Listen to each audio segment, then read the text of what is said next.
بسم اللہ الرحمن الرحیم۔ عن انس رضی اللہ تعالی عنہ قال، حضرت انس رضی اللہ تعالی عنہ سے روایت ہے، فرماتے ہیں ضحى رسول اللہ صلی اللہ علیہ وسلم بکبشین املحین اقرنین، کہ رسول اللہ صلی اللہ علیہ وسلم نے قربانی دی دو مینڈھوں کی جو سفید اور سیاہ رنگ کے تھے اور سینگ والے تھے۔ ذبحہما بیدہ وسمى وکبر، آپ نے ان دونوں کو اپنے ہاتھوں سے ذبح فرمایا، اپنے ہاتھ سے ذبح فرمایا اور اللہ کا نام لیا اور اللہ کی بڑائی بیان کی، بسم اللہ کہا اور اللہ اکبر کہا۔ قال رأیتہ واضعا قدمہ علی صفاحہما یا علی صفاحہما، فرماتے ہیں کہ میں نے دیکھا نبی صلی اللہ علیہ وسلم کو اس حال میں کہ آپ اپنا پاؤں، اپنا پیر مبارک ان جانوروں کے، ان مینڈھوں کے صفاح پر، پیشانی والے حصے کی طرف رکھے ہوئے تھے اور فرما رہے تھے بسم اللہ واللہ اکبر، بسم اللہ اللہ اکبر کہتے ہوئے آپ نے ان کو ذبح فرمایا۔ متفق علیہ۔ اس حدیث کو امام بخاری اور امام مسلم رحمہم اللہ نے روایت کیا ہے۔ آج کے درس حدیث میں یہ ایک حدیث پڑھی گئی ہے، اس میں کئی ساری باتیں ہیں، ان میں سے دو چار باتوں کا تذکرہ اس وقت آپ حضرات کے سامنے واضح کیا جائے گا جو حدیث میں ہے۔ حضرت انس رضی اللہ عنہ نے یہ حدیث بیان کی، اس میں انہوں نے کہا کہ نبی صلی اللہ علیہ وسلم نے دو مینڈھے ذبح فرمائے۔ آپ صلی اللہ علیہ وسلم نے قربانی کتنے جانوروں کی اس بارے میں الگ الگ روایتیں ہیں۔ ظاہر سی بات ہے کہ 10 سال تک بلا ناغہ آپ صلی اللہ علیہ وسلم نے قربانی کی ہے۔ کسی سال کسی نے کچھ دیکھا، کسی سال کسی نے کچھ دیکھا،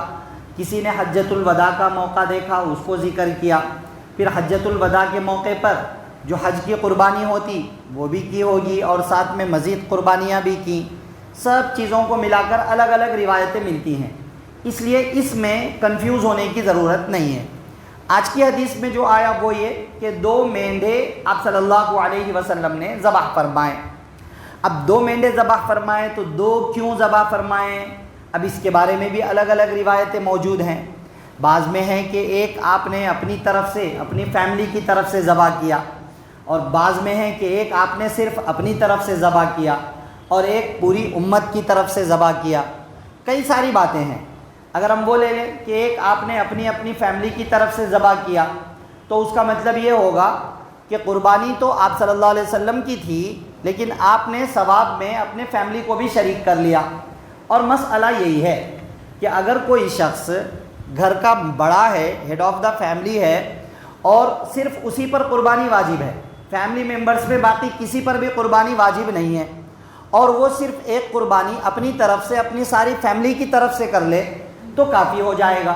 کیونکہ باقی فیملی ممبرز پر قربانی کا حکم ہی نہیں ہے شریعت کی جانب سے، اور یہ ہیڈ آف دا فیملی ہے، اکیلا کما رہا ہے، اس نے اپنی قربانی کی، ثواب میں سب کو شریک کر لیا،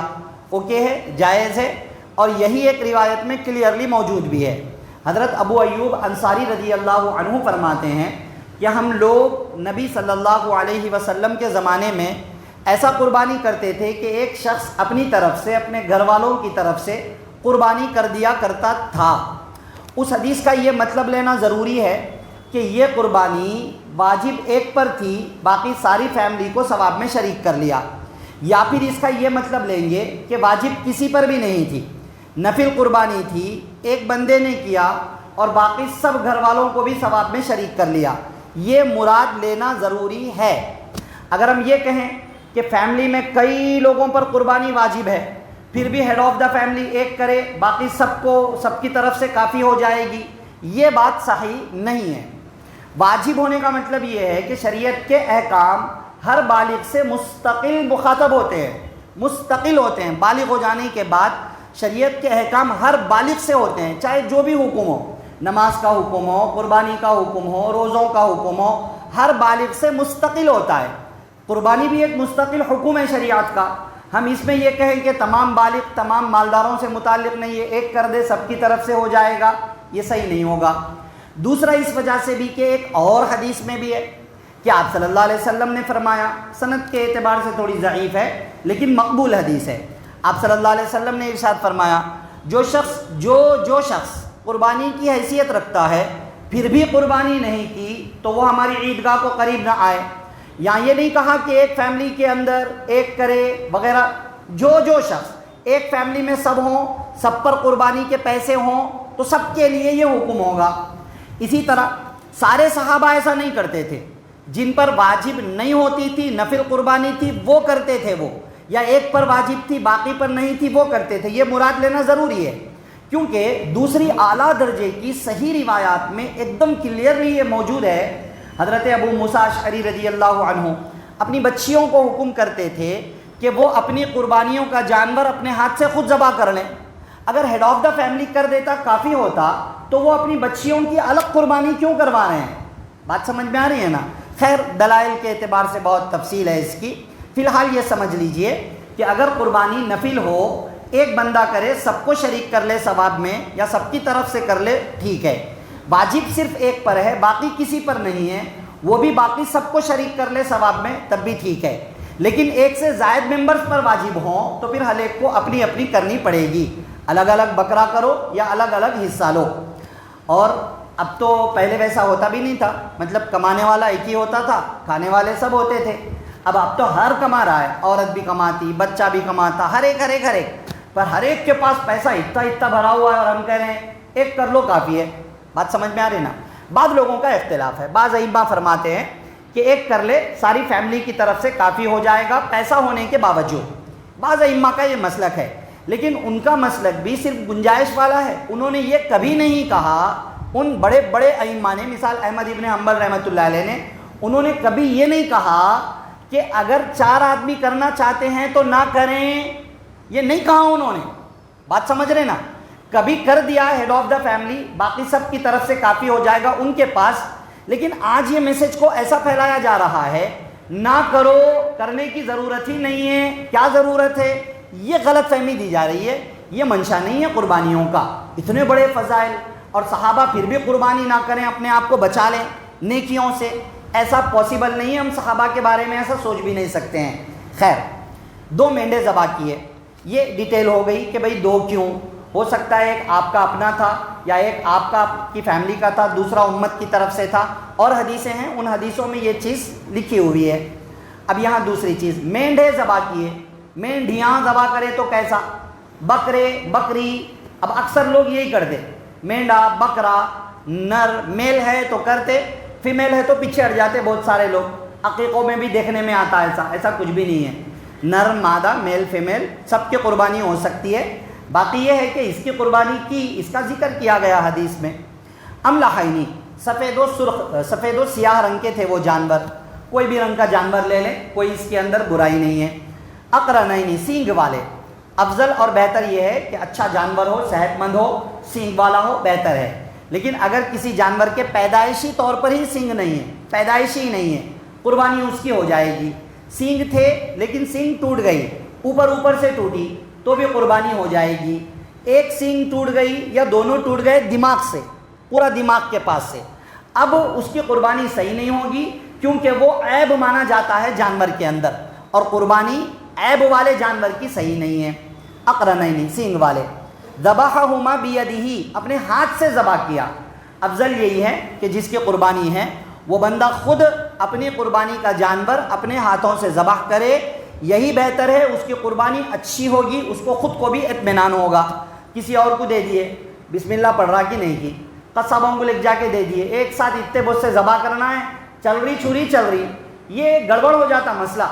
اس لیے بہتر یہ ہے کہ اپنی قربانی کا جانور اپنے ہاتھ سے ذبح کریں۔ باقی اگر کوئی بندہ دیندار ہے اور بسم اللہ اللہ اکبر پڑھتا ہے، اللہ کا نام لے کر ذبح کرتا ہے تو دوسرے سے بھی ذبح کروا سکتے ہیں، مگر افضل خود ذبح کرنا ہے۔